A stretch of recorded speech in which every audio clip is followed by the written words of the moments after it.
Here's a bit of knowledge for you. Every single hard drive in the world will fail. If you have your data on only one hard drive, your data might as well be lost. That's how I live my life as a time-lapse photographer, and that's why I have so many hard drives. Hold on, I haven't introduced myself yet. Allow me to do that real quick in case you're new here and you don't know who I am. My name is Vandeputte, I'm a time-lapse photographer living in Sydney. This sounds about time-lapse I'm teaching.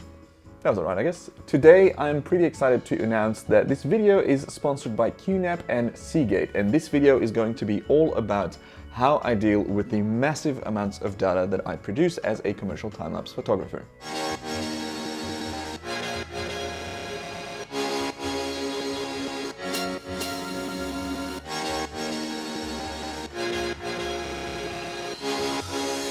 So I shoot all my photos as RAW and JPEG at the same time because sometimes I don't have time to process the RAWs and I just need to use the JPEGs.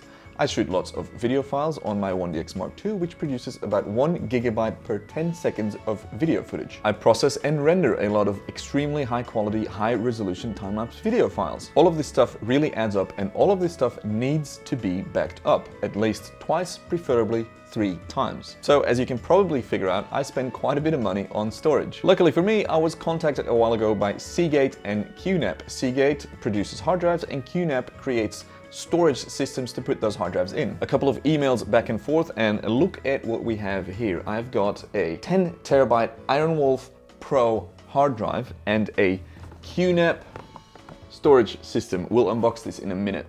I don't have one of these, I've got 4. By the way, what do you think of these plans? How nice. Here's the idea behind what we're talking about today. So a NAS is a network attached storage system, meaning that I will be able to access all this data that's on these drives from all over the world in a very secure manner. A, that is very good. B, I've never had one of those, so I'm super excited about today. Another term we should know is RAID, R-A-I-D, Redundant Array of Independent Disks. The beauty of a RAID system is that when you have multiple drives in one array, one of the drives fails, you can Sorry, touch the mic.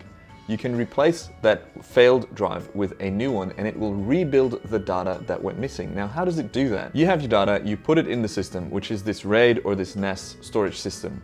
In that system, there's 4 different hard drives. 3 of them will actually be used to store the actual data. The 4th one is a form of checksum. Data gets written on there, for example, the sum of the 3 previous hard drives. Now, imagine every hard drive is split up in little blocks.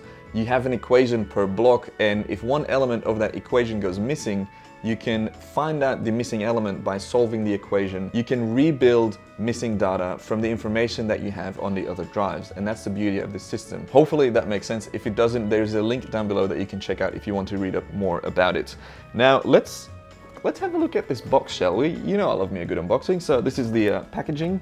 This model, by the way, is the TS453BT3. Didn't want to screw it up, so I read it off the plaque there.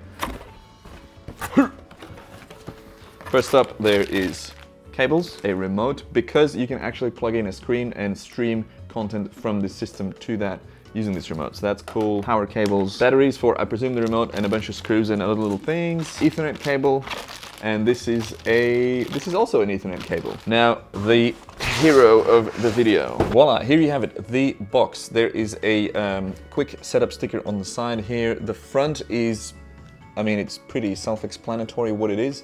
There is a little slide here on the side which allows you to pop that off. Little screen that'll come through this plastic plate here. This is where the hard drives go in. You can put 4 of these hard drives in, and you can also put in 2 solid state drives, but more about that later. On the back, let's finish. Oop. Almost dropped it there. On the back, there's a ton of connections, as you can see. I won't list all of them, but yeah, you can see it's pretty good, including a 10 GBE port, which I believe is this one at the top here for extremely high transfer speeds. Now, let's pop the hard drives in here and talk more about how you should be dealing with your data, because yeah, you want to keep your stuff safe, right? Oh, whoa, time jump. Hello. Before we move on, I want to talk about the actual workflow of the data and how I work on the road, because I feel like there's a lot of value in that, in this general subject of data management, I guess. If you've seen my production vlogs where I take you behind the scenes on a commercial time-lapse project, you will know how I work. But here are the basics of it in case you've missed those. I'm on the road, I have my laptop and an external solid state drive. On that solid state drive, which is very fast but also very expensive, I have my entire project, so the project files, the raw files, the edited files, the exported files, you name it, everything is on that in a certain folder structure. That folder structure is the same for every single project I do, private, personal ones or commercial ones. It is always the same. So I've got a template in Posthaste, which is a little free app that you can download. I've linked it down below. You should definitely read the blog if this interests you, by the way. Posthaste generates this folder structure for me with the correct project name and file name and date and everything. It's all fully automated, and I use a template that I use across all my projects. So in 4 years, when I get an email like, hey, we want to use that footage, I can straight away go to a similar folder structure that I'm used to, or the exact same one, and find the files that I'm looking for, because I'm so consistent in what I do. And that is just the most efficient way to work. And it's all about efficiency in life, isn't it, ladies and gentlemen? So I'm on the road, I'm editing on my solid state drive, everything's on there. I get back home, the shoot is done, and now post-production begins. Or it's already on the way, depends on how fast I work. I then plug that solid state drive into my desktop computer, and I can start editing straight away on that solid state drive. That's the beauty of it, because all the project files are on that drive. I don't have to transfer anything from my laptop to that drive to my other computer, blah, blah, blah. No, I'm working from this drive, and that's it. Now, when that project is done, initially, I will chuck it on this QNAP system to have it there to create more content out of it. For example, I often create little cinematic cuts for my Instagram or whatever, and I want that on a safe and a secure system that is close by.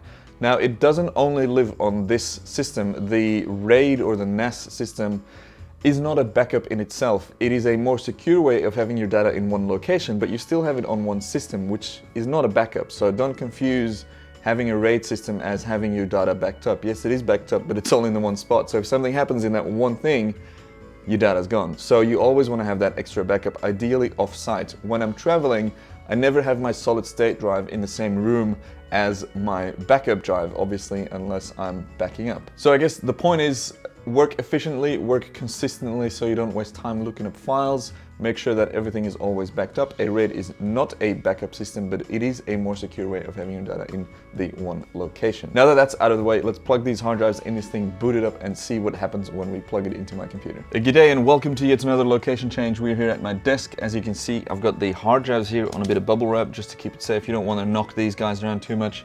And we've got the QNAP here. We've got two little sets of screws. I've noticed that they have a different thread size, which is the thready thing that goes around it. So let's open up this box and figure out which ones we're going to use. Yeah, it's still open. To install these hard drives. How bloody good. Do you like the new setup, by the way? I got rid of that big old couch in my office, so I've got more room to film, and I'm more excited about it than you could possibly imagine. We're going to take out the first one here. This is just like a plastic slide, I guess. Now the hard drive's going to mount in here, and the side bits pop off. Yep, they do indeed. Now the hard drive, so this is the front. The mounting points for the drive are in the back of that. So you want to never grab a hard drive like this, by the way. Always grab it from the side. You want to mount it in, sorry, I'm doing it wrong. You want to mount it like so. Voila. Then I'm just going to carefully position it on the bubble wrap here and have a look at these screw holes. It looks like we need the big thread, so I'll be putting in the silver screws. Alright, so that's lined up. Let's gently drop these little screws in there. Actually, I'm going to use the little screwdriver. Let's reverse it a little bit and then turn it in there. We're going to obviously repeat this process quite a few times, so I might fast forward through that.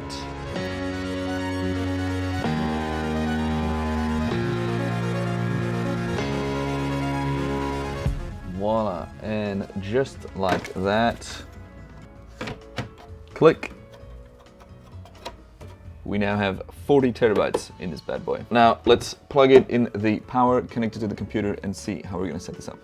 How boring would life be without any challenges? The challenge of the day is, I think I mentioned it earlier, my router or my modem is not in this room, it's in another room, and I don't have any cables that are long enough.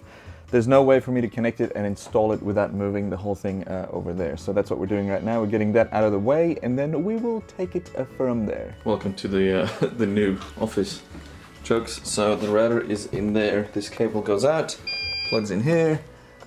Hardware initialization, that's setting up.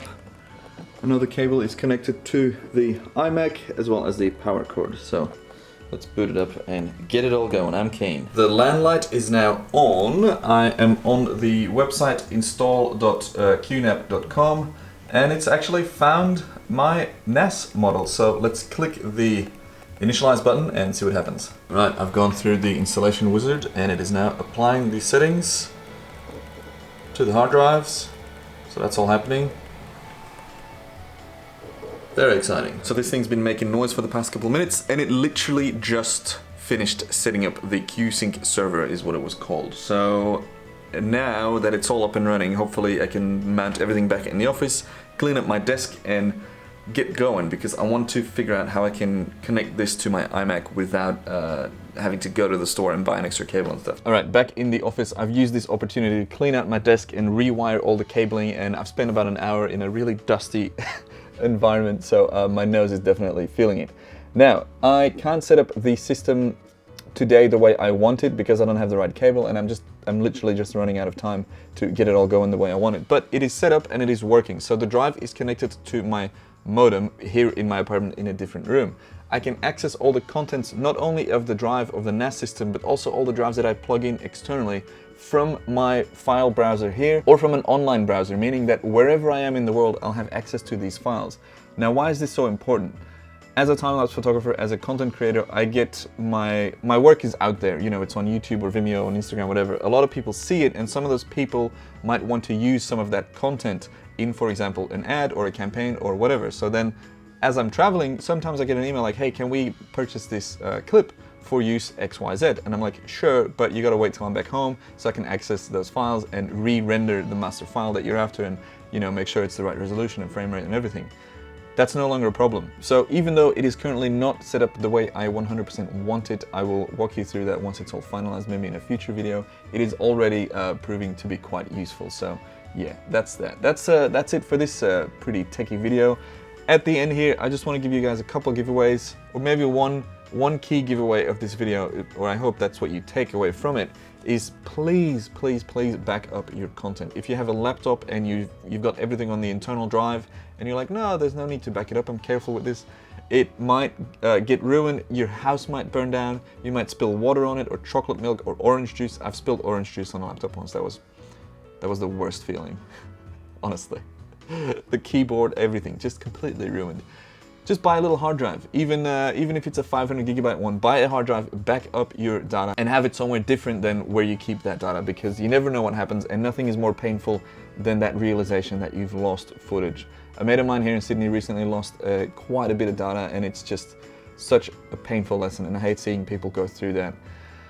And it's not that expensive to buy a hard drive and back your stuff up. So keep your stuff backed up. If you want to have access to your stuff from anywhere in the world, check out all the product links in the description down below. I've written out an entire blog with not only the way I've set the system up right now, but also my entire workflow, including post-haste and how I set up any projects that I work on commercially or non-commercially, even just for these vlogs. I use that as well. There's a free download of that post-haste template, a little app I use, and there's so much more on the website, on the blog. Big thanks to QNAP and Seagate for sponsoring this video. Thank you for watching, and I hope to see you on the next video.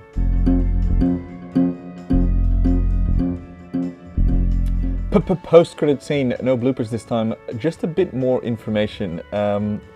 The actual workflow of how I edit and process my time lapses. So, you shoot a bunch of raw files, you drop them onto a hard drive, you import those hard drive contents into a Lightroom catalog. Inside Lightroom, you are going to organize all your files into a folder with photos, videos, time-lapse sequences, all in separate folders. You can then color grade your time-lapse sequences, and you can actually grade one photo, then copy paste the settings onto the rest of the sequence. You save the metadata, which creates little external files, which will get read by After Effects. So open up an After Effects project file, import your time-lapse sequences, it will read the raw files, it will read the edit that you've applied to it, export it using your preferred settings with the right resolution and codec and frame rate and everything, and let that run overnight. That's going to create your video files, and those video files you'll import into Premiere or Final Cut or whatever program you choose to edit with. That is the workflow in short. I've got it in more detail on the blog that I highly recommend you check out because I've been spending so much time on my website. And that's about it. Thanks for tuning in. Catch you on the next one.